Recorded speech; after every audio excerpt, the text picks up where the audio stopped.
Ladies and gentlemen, it's Hot Legs, straight from the wine exchange with wine expert Kyle Meyer. Always love it when there's a holiday revolving around champagne. You know, Valentine's Day, New Year's, Christmas, Groundhog Day. All of these are champagne holidays, right? So when that happens, we need to talk about champagne, and we don't mind doing that one bit. But, you know, we've talked about champagne a bit on Hot Legs before.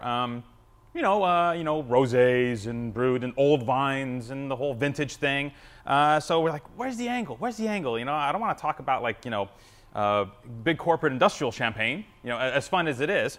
It's like, no, we can't do that. So what we decided to do today is to focus on the club.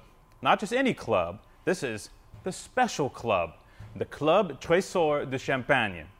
Now, you can't just be anybody to get into the club, right? You have to be special, because it's a special club.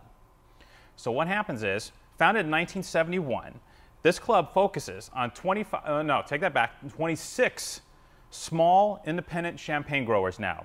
Each of these guys are what's known as a récoltant manipulant. They produce and bottle their own champagne. They don't buy anything from negociants. They don't buy bulk. It all comes from their estate vineyards. Now, you can't just get into the club. You have to make really good wine. Not only do you have to make really good wine, but you have to make really good wine that the other guys in the club sit there and taste your wine and they go, that's really good wine. That's good. No, you should do that. And why? Why is that? Well, see the bottles? When you make champagne, at some point you got to put it in the bottle. And the thing is, you can't put it in the bottle right before it's done. You have to know 3 years, 4 years, 8 years in advance if this is going to be good enough to stay in that bottle. Because once the primary fermentation ends and they put the wine in bottle, then you have to let it age on its yeast, where it develops that secondary fermentation where it gets all those great sparkly characters that make champagne champagne. All right? Now, if your wine sucks and doesn't make the cut, the other members of the club can sit there and go, your wine blows. It can't go in this bottle. Well, what do you do then? You got a bunch of wine that's in this special bottle specifically for the special club pebbles, and now you can't use it. So you got to like dump it? Do you sell it to friends? What do you do with it? So it's a major commitment for these producers to produce this wine every year. That being said, these 26 growers usually pick their finest cuvées in the cellar. These guys do not screw around when they're making the special club, because all their friends, if it sucks, will mock them. And that's bad, okay? We're going to start with the wine from Vauzart Cocart. These guys are new to me. I didn't taste these guys until this year. Very impressive small grower, about 25 acres.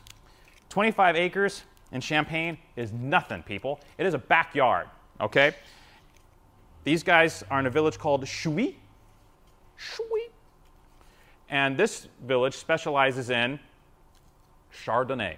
Because, you can make champagne from Chardonnay, Pinot Noir, or Pinot Meunier grapes. All three are allowed. But, the top guys usually use Chardonnay and Pinot Noir for their top cuvées. So there's the O2, fabulous vintage. To be in the club, everybody gets together, and first they taste what's known as the Vin Clair, the base wine, the unfermented wine. All the guys get together, they taste everybody's wine, they go, yeah, that's got the potential to be in the club. So then they go, okay, cool. So they put the wine in this cool bottle for the secondary fermentation. Wine goes to the secondary fermentation, minimum of 3 years. Then they pull it back out. They have a look at it. Everybody in the club looks at everybody's wine again and goes, yeah, that rocks. That's a special club wine. And then they can put the super groovy label on it and finish it up as they see fit. In this case, Vauzart kept this wine on the yeast before disgorgement for a period of, 2002, 2009, carry the one, 5 or 6 years. And man, beautiful 100% Chardonnay wine from a Grand Cru terroir. This is 100% Grand Cru.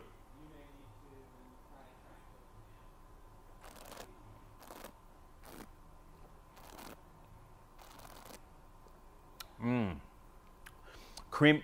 Oh, this is so Shhhh. Shhhh. I love this village. because there's other villages that specialize just in Chardonnay. But this one has almost like a cocoa dust edge to the Chardonnay fruit in the wine. It's really weird. Texturally, this wine is so cool. It's not like lean and razor sharp and crispy like a lot of Chardonnay-based champagnes can be. This wine has huevos, even though it's Chardonnay. Absolutely beautiful. I can see why this wine made it into the club.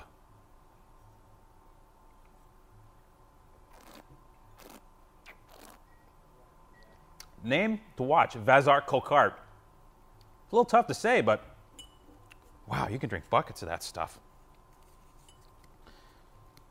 Really good. So, you know, it's not like they allow a lot of growers in every year. You know, it's not like I sit there and go, okay, okay, you can go in, you can go in. These guys have to be the bomb. This next guy, Gaston Shhhh, has been in the club for a long time. One of the great pioneering grower producers.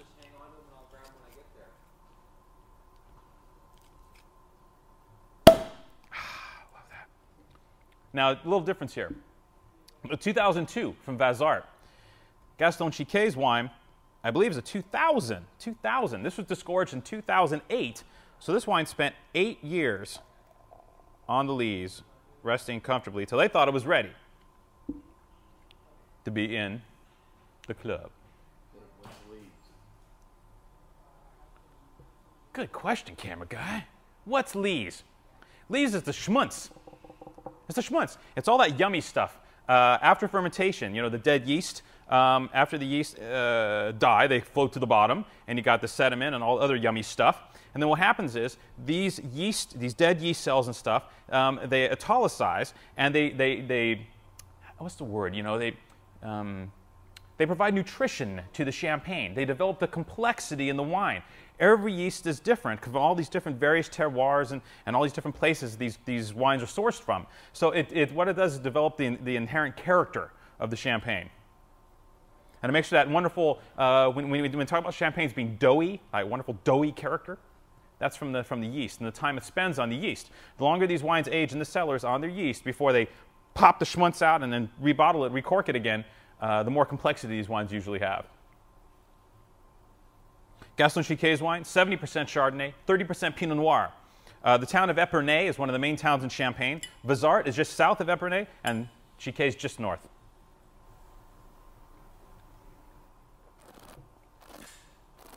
You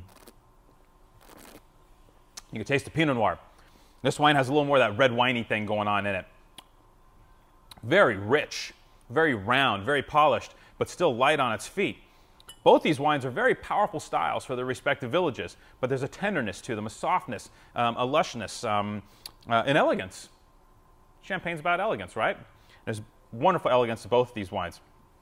That being said, next year's version of this wine, if they decide to make it, because they only make it in the great years, maybe a totally different grape blend, and maybe, you know, them have a completely different character.